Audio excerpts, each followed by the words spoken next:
Puji Tuhan, saudara, kita memasuki di sesi yang berikutnya untuk renungan kita pada hari ini, yaitu kita bicara masih tetap kata sudah selesai, karya Yesus di atas kayu salib. Kemarin kita bicara tentang apa yang dikerjakan Yesus di atas kayu salib, yaitu saudara, pengampunan. Yang kedua adalah kutuk diubah jadi berkat. Yang ketiga, sakit penyakit diubah jadi kesembuhan. Hari ini secara khusus kita bicara tentang pengampunan kekal. Dalam Kolose 2 ayat 13-15, firman Tuhan berkata demikian. Kamu juga meskipun dahulu kamu mati oleh pelanggaran dan oleh karena tidak disunat secara lahiriah, telah dihidupkan Allah bersama-sama dengan Dia sesudah Ia mengampuni segala pelanggaran kita dengan menghapuskan surat hutang yang oleh ketentuan-ketentuan hukum mendakwa dan mengancam kita, dan itu ditiadakan dengan memakukannya di kayu salib. Ia telah melucuti pemerintah-pemerintah dan penguasa-penguasa dan menjadikan mereka tontonan umum dalam kemenangannya atas mereka. Saudara, di dalam pengampunan itu, di dalam 1 Korintus pasal 1 ayat 30, ada pembenaran, ada pengudusan, dan ada penebusan. Hari ini kita bicara khusus tentang pengampunan.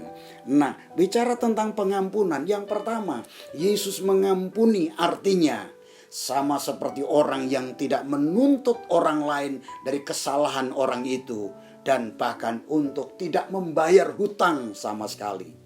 Kolose 2 ayat yang ke-14 tadi dikatakan, dengan menghapus surat hutang yang oleh ketentuan dan hukum mendakwa dan mengancam kita, dan Ia meniadakannya dengan memakukannya di atas kayu salib.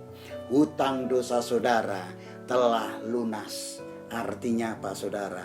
Saudara diampuni penuh, dan saudara, Tuhan tidak lagi menuntut dosa itu lewat pengorbanannya di atas kayu salib. Yang kedua, saudara, Yesus mengampuni kita bukan berarti Ia menyetujui kesalahan kita, tetapi karena kasih-Nya yang tak terbatas itu, Yesus mengampuni kita.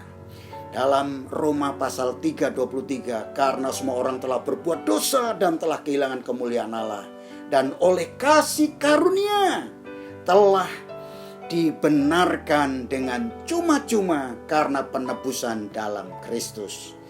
Saya sambung dengan Roma 6 ayat 23, sebab upah dosa ialah maut, tetapi kasih karunia Allah adalah hidup yang kekal di dalam Yesus Kristus Tuhan kita.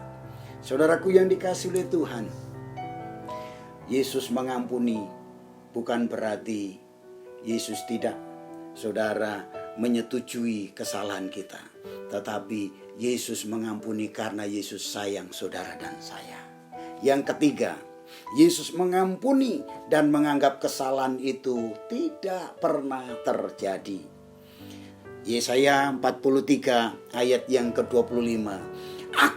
Akulah Dia yang menghapus dosa pemberontakanmu, oleh karena Aku sendiri dan Aku tidak mengingat-ingat dosamu. Mazmur 103 ayat 12. Sejauh timur dari barat, demikianlah dijauhkannya daripada pelanggaran kita. Haleluya.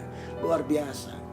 Berkat di dalam karya salib, yang kata sudah selesai di dalamnya adalah pengampunan. Saudara dan saya adalah orang-orang yang sudah diampuni oleh Tuhan.